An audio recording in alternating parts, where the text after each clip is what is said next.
Very interesting news coming out here just days before the new school year. Jason Glass was appointed commissioner back in 2020 by the Kentucky Board of Education. His 4-year contract was set to expire in September of next year.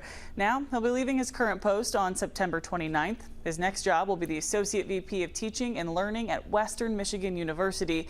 KBA Chair Lou Young says he led deftly through the challenges of the pandemic as well as 2 major natural disasters, while at the same time galvanizing support across schools and communities around a bold new vision for learning and teaching in the Commonwealth.